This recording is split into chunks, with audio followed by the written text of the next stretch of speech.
ভোক্তা পর্যায়ে বিদ্যুতের দাম গড়ে 16.68% বাড়ানোর সরকারি সিদ্ধান্তটি সাধারণ মানুষের উপরে এক চরম অন্যায় ও নিষ্ঠুর চাপ।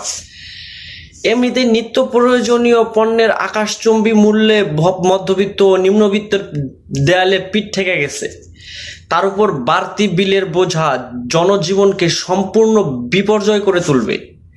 সরকারের ভুল নীতি অবস্থান আপনার দায় কেন বারবার সাধারণ জনগণ নিজের পকেট কেটে দিয়ে শোধ করবে। খুচরা পর্যায়ে প্রতিটি ইউনিটের বিদ্যুতের দাম হঠাৎ এভাবে বাড়িয়ে দেওয়া কেবল বাসাবাড়ির খরচই বাড়াবে না, বরং শিল্প কৃষি পণ্যের উৎপাদন খরচ বাড়িয়ে সামগ্রিক মূল্যস্ফীতিকে আরও উস্কে দিবে।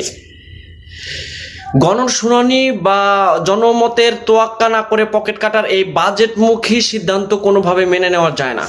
জনগণ খুব দ্রুত এটার বিরুদ্ধে রুখে দাঁড়াবে।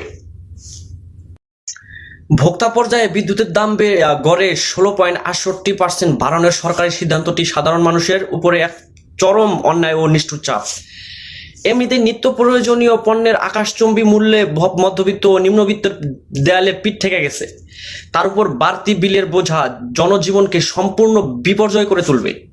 সরকারের ভুল নীতি অবস্থান আপনার দায় কেন বারবার সাধারণ জনগণ নিজের পকেট কেটে দিয়ে শোধ করবে।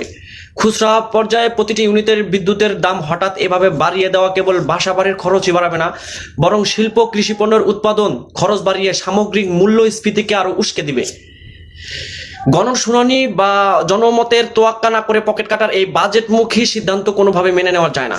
জনগণ খুব দ্রুত এটার বিরুদ্ধে রুখে দাঁড়াবে।